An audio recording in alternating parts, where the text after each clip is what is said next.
Doctor के बच्चे doctor होते हैं, लॉयर के बच्चे लॉयर होते हैं, or was it something that you always dreamed to be? What's the story behind this? So to honestly answer the question, neither of them. And my parents are not doctors. Older siblings are the role models, the worst enemies. Yes, indeed. Was it still your first choice, or was there something else you wanted to do? Were there other factors that influenced you to become become a doctor, to pursue the study of medicine? That yes, as a female, you need to have financial stability, and being doctor would entitle you to that financial stability. Back in the time, I was preparing for USMLE. I wanted to move to the States and pursue medicine there. But unfortunately, international medical graduates cannot get into the surgical field very easily there in the States.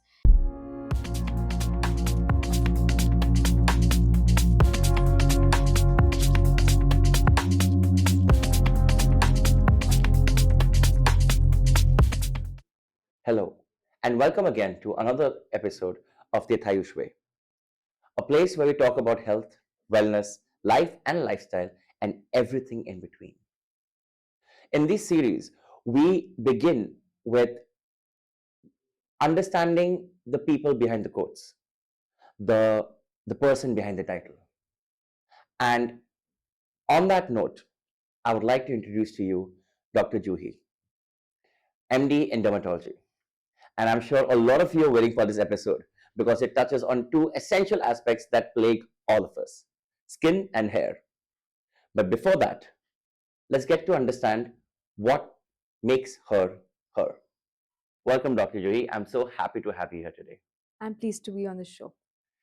You know, I'm sure a lot of our viewers would, as I said, love to understand and get to know something about how to go about skin, how to go about hair, because no matter what age everyone's at today, that's one thing that concerns everybody. I mean, the entire market is booming with products for this. But what I am more interested in understanding is what got you to be a dermatologist? What inspired you? What happened for you to step into this field? Was it something that runs in the family? Like, are all your relatives or most relatives doctors? जैसे होता है ना कि मतलब doctor के बच्चे doctor होते हैं, लॉयर के बच्चे लॉयर होते हैं, or was it something that you always dreamed to be? What's the story behind this? So to honestly answer the question, neither of them. I belong to a very small place in Gujarat, which is called Veraval. And I used to reside in a society which had a lot of doctors. And out of that, my parents, my family was the only non-doctor family residing in that area. Oh, And my parents are not doctors. There it boomed the idea of having a doctor in the family, because it's often said and discussed that एक doctor एक lawyer बहुत important है family में. अभी My भी father होता is है. a lawyer. Oh. So yes, so my family didn't have a doctor. That's where the idea stemmed, that let's have a doctor in the family. And it started out as that, and then eventually life turns at certain places where my personal attachment to skin, my personal struggles to skin led me to this branch of Really? dermatology. Yeah. That's interesting. Are you the only child, or do you have siblings? I have siblings. I am the elder one. I have a younger brother to me. Are they also doctors? Yes, my younger brother pursued medicine after me. He was, someone who would really look up to me. He still does now, but then at a relatively lower category. That I think happens. Matlab, it in childhood, our parents and our older brothers and sisters tend to be either our role models. Yeah. Parents are always heroes. Yeah. Older siblings are the role models, the worst enemies. Yes. I guess in your case, it was a role model. Yes, indeed. But as adults, it kind of takes a little glacial shift. Yes, indeed. Lovely. So you mentioned that your own personal struggles with skin kind of cemented your journey into this line. Yeah. Can you enlighten us a little bit about that? Of course. So back in the day, I've done my primary and secondary schooling both from Veraval, and we didn't have good dermats back there in the town, and I had a lot of adolescent acne. And back in the day, acne was still a stigma. I wasn't very comfortable stepping out of my house other than the mandatory school and the tuition things. I wouldn't step out and party with my friends as often. I wouldn't go out to gatherings. I was always too afraid of going out with my parents to any social events or any dinners for that matter, because I was just too conscious about my skin. I always had some new acne coming out at every given point. And because I didn't get good attention, medical attention back then, I suffered from the consequences and the sequelae of acne, which led to scarring, which led to a little bit of pigmentation here and there. So that's where the idea came into picture. If it is treated in time, if it is given due attention in time, then a lot of these things can be prevented. And I'm guessing that you, as an adolescent child, would not have access to even knowing that. Yeah. And that would have led to a lot of, you call it social stigma, but it's more like a psychological trauma. Yeah. Um, and I can relate because, uh, yes, our society has definitely transitioned, evolved over time, but there was a time where how one looks really impacted the way one felt. Exactly. Look at earlier the whole fair and lovely game. Yeah. I Yeah. mean, having fair skin and having fair skin was equated with beauty and acceptability, which automatically meant that if you do not have that, Yeah. you don't belong. Yeah. And that goes for anything that is not fair and smooth. So if True. you're dark, if you have scars, if you have pimples, if you have acne, you yourself put yourself down before anybody else can. Yes, indeed. Um, and let me say, looking at you now, it's hard to believe that you were one such child who went through this phase. I don't know if it's the right way of saying it, but at least in my family and around, we call it the ugly duckling phase. Ki matlab, you go through that tough phase and then you come out looking beautiful. Looking at you today, nobody can say that you went Because through we have the means to treat it now. That's After true. pursuing the branch, I know how to treat it and how to navigate through that. So yes, I've done a lot of treatments to kind of come to this stage where I'm comfortable in my own skin now.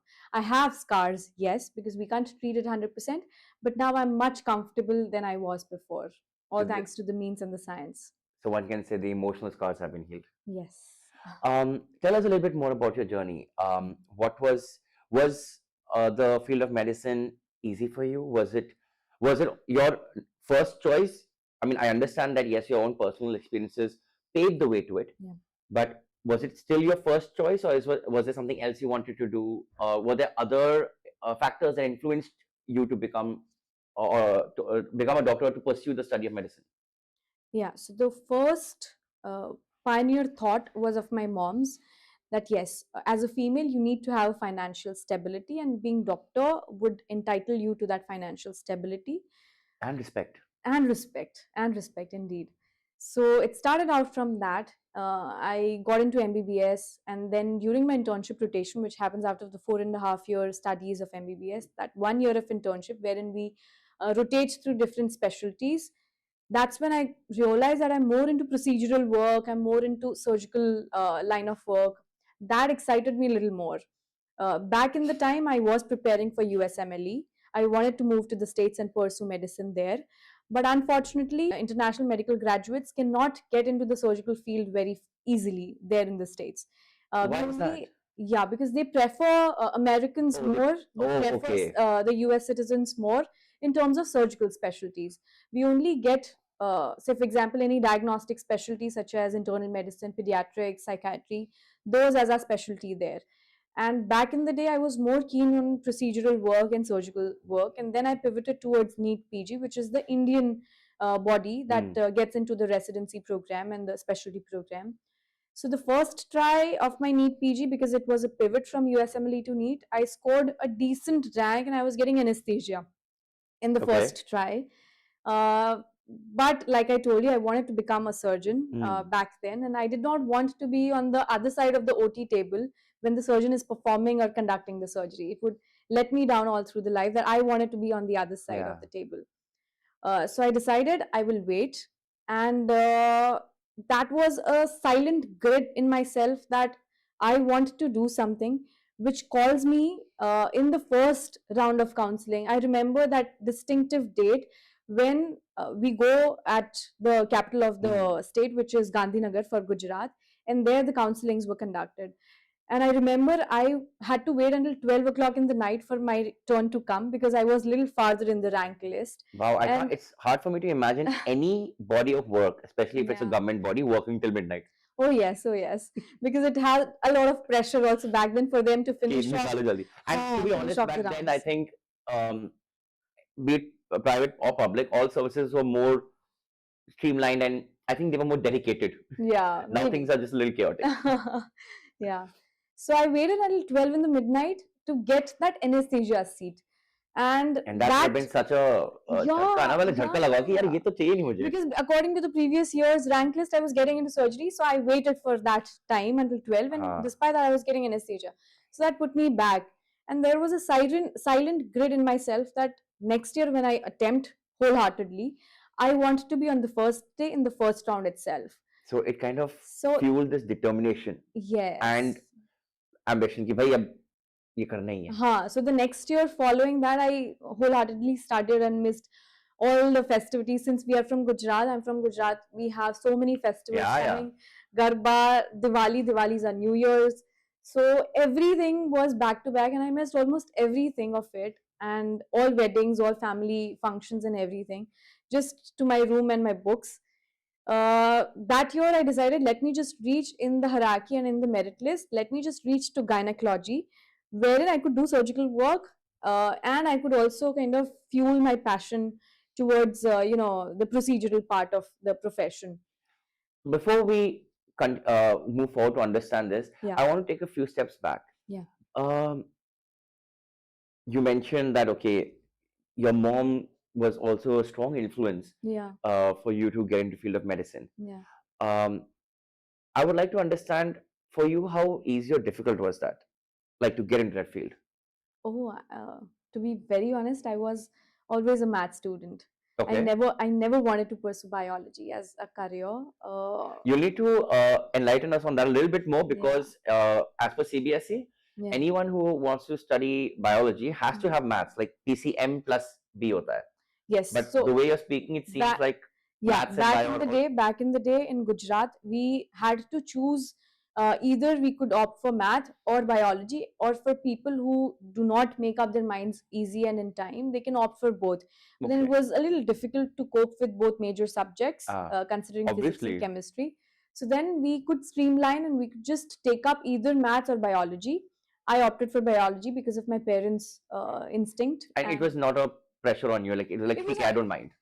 Because then I understood their point as well, because in that exact point of time I had my friends and seniors and stuff who were engineers but who were not readily getting into jobs. So I understood the point of view of my parents also, that yes, being an engineer might not be easy to get a job or fetch a job in that time. Then I must say that for a young girl of that age, you were very mature and logical. Usually children that age are more emotional, more jazbati, you know. नहीं मुझे ये नहीं करना, या मैं तो यही करूंगी या यही करूंगा. Like, you know, children are more adamant, arrogant. All of that is there. Like garam खून होता है जवानों का. But the way you're speaking, I mean, it's like you assess situations around you कि यार engineering भी अच्छा है लेकिन ये दिक्कतें हैं. Plus मुझे ये subject पसंद भी है. And again, a lot of people at that age don't tend to listen to their parents a lot. But you adhered to their wishes and understood also why. And I think those blessings really worked in your favor. Yes, I'm landed at a good place right now, I feel. Something which is in alignment. But tell me something, like you were focused on becoming a surgeon. Yes. And now you're a dermatologist. Yeah. So how did that shift happen? Yes. So again, in merit, the first three branches which are taken up are medicine, radiology, and dermatology. These are the first three branches. Medicine, of course, demanded for me to pursue super specialty, which I was not very keen to. Radiology was a little black and white for me. Dermatology was associated with my previous struggles, with my grit and determination to help the society in whichever best way I can from my personal experiences. and it had offered a good work-life balance as well. Which is very rare for doctors. Yeah, exactly. So I have a set working hour and then I have a life to myself. What do you mean that radiology was black and white?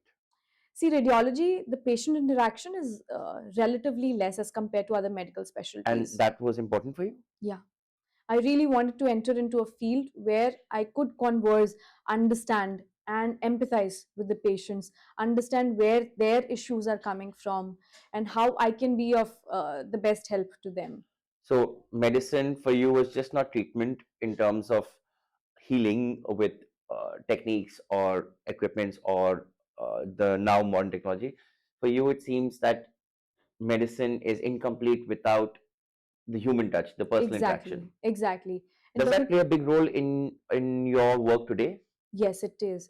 I mean, nothing starts without, or nothing is done without that empathy factor or that understanding factor. Everything, I believe, has a reason to it. Everything originates from something, is my belief. And that's why I'm a person of science. But being said that, whatever is happening inside the body, whether it's hormonal or something that shows up on the surface, has something to do with what is happening inside them.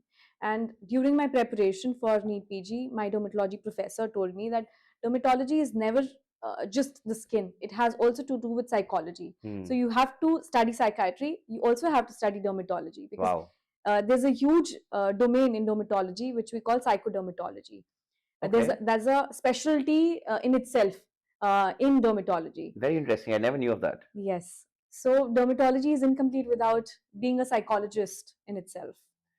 And okay, I find that very interesting Yeah. because the general opinion today about doctors is that, um, and I guess it's understandable also. There's so many patients out there, so many health issues, and as you said, work-life balance is challenging for doctors.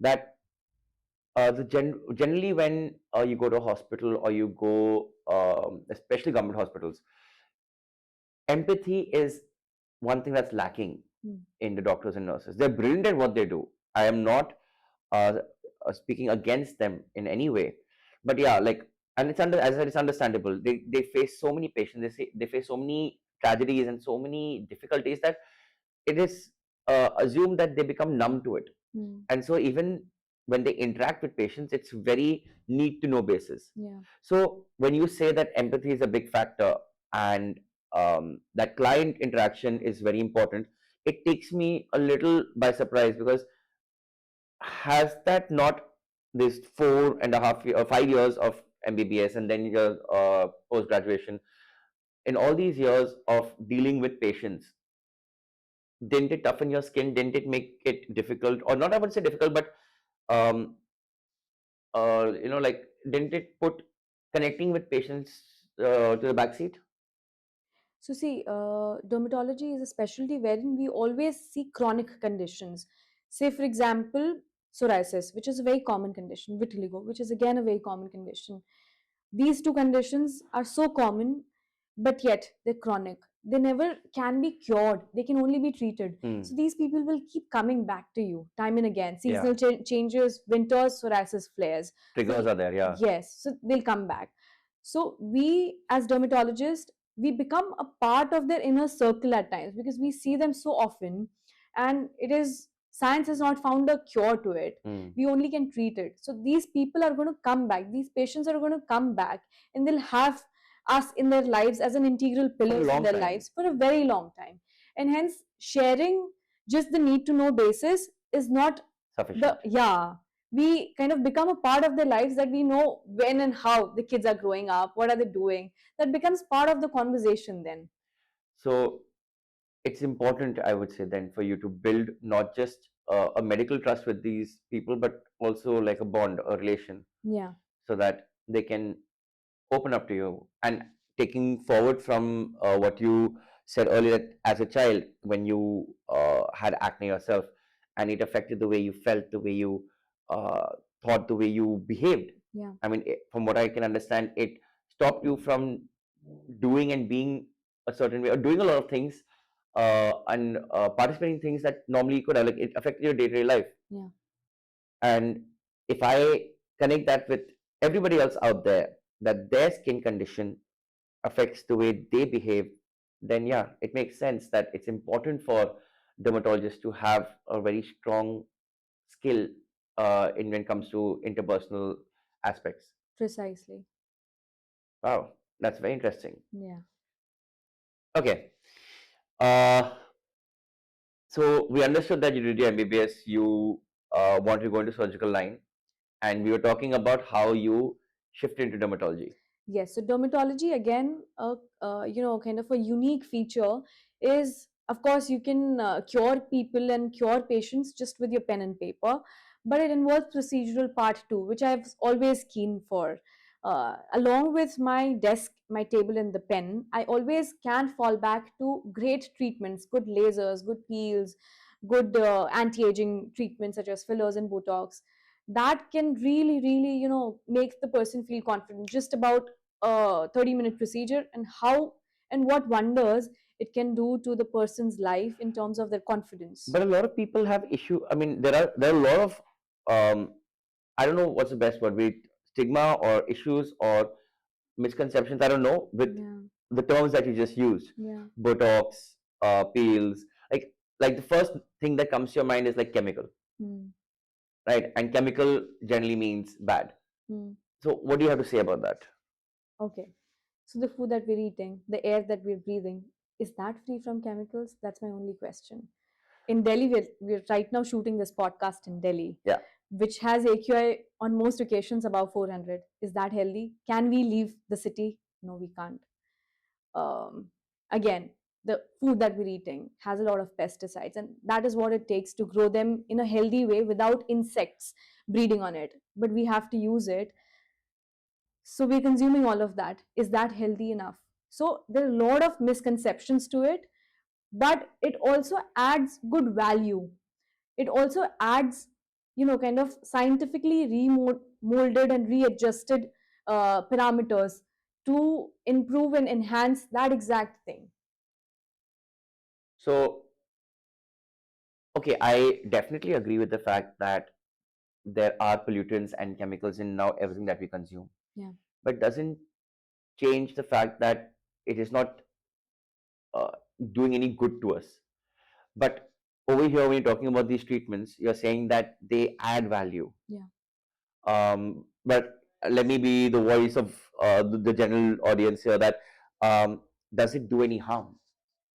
When done in inexperienced hands or done by, not a professional person who's designated to do it, Mm, yes, it can. okay. But we've had decades and decades of expertise and trainings and a precise knowledge of human anatomy, uh, which makes us, kind of be able to do that job in the right way and the proper way that it needs to be done. So if done procedurally correct Yeah. and in the right way, you're saying it will not hamper or have any negative effect on Not at people. all. Not at all. Yeah, that's good Yeah. to know, Yeah. because yeah, like even I would say, like, I would think twice before uh, if anyone said something like Botox uh, or anything of that sort, Yeah. because I think it's a conditioning that we've had, that these Yes, things feel indeed. unnatural, and right now will do good and later cause issues. So thanks for clarifying that. Yeah. um, let's dig into a little bit more of what came Mm. after you finished your Mm. graduation. Mm. You specialize in something? Yes. So then day to day, we kind of come across people, we come across patients with certain conditions, and then we kind of pivot and divulge towards that kind of subspecialty. In my private practice, I've often come across aesthetic concerns for that matter. Aesthetic concerns, whether it's something to do with face, uh, colloquially calling it anti aging treatments, or it is to do with hair, Hmm. hair thinning, hair fall, or something to do with acne, like we discussed just a while back. Hmm. Those are all aesthetic, cosmetic dermatology concerns. Yeah. So I specialize in those kind of concerns. Oh, so what will be in like medical lingo? What will you Aesthetic dermatology. That's what your term would be, Yeah. aesthetic dermatology. Yeah. I think there's a lot that we've understood here today. I mean, the purpose for this interview was to understand you, but we've not just understood you, have taken a step further. We also understood some aspects of dermatology, some misconceptions that are out there. Is there anything you would like to share with people? Because you had years of now experience of treating people and coming across all sorts of conditions. I'm going to presume here, I'm not from the medical background, so I'm going to take I'm going to take a wild guess here that even skin or derma conditions, they change with time. Yeah. Like maybe what was afflicting people 10, 20 years ago, and now they're very different. So, based on the current scenario, what has your experience taught you, and what is it that you'd like people to know with respect to the field of dermatology? Yeah. In general, even if you speak regardless of the specialty that I'm in, whenever you see the problem, you find a solution to that. Whether it is psoriasis or a stretch mark or acne or hair fall, hair thinning, no matter what the condition is, just try to find a solution, seek a specialist at the earliest possible time. Because earlier you start treating it, or at least fixing and understanding what it is, the better the outcome will be, the better the result will be, and lesser you'll have to spend on it. Say, for example, I'll give you a very common example of hair thinning. There are stages to hair thinning. If we diagnose the condition and if we seek attention in that due time, then of course, minimal procedures, some topicals, some oral medication supplements will fix that. But longer you wait, only hair transplant can fix that. And then, of course, the spending and the finances to that will be exponentially high. So it's as simple as that. So don't wait, or else it'll get too late. Yeah, exactly. Fair enough. I think, and that, as you said, is something that is through every aspect. It's not just dermatology, but Just don't procrastinate. Yeah, don't wait. Yeah.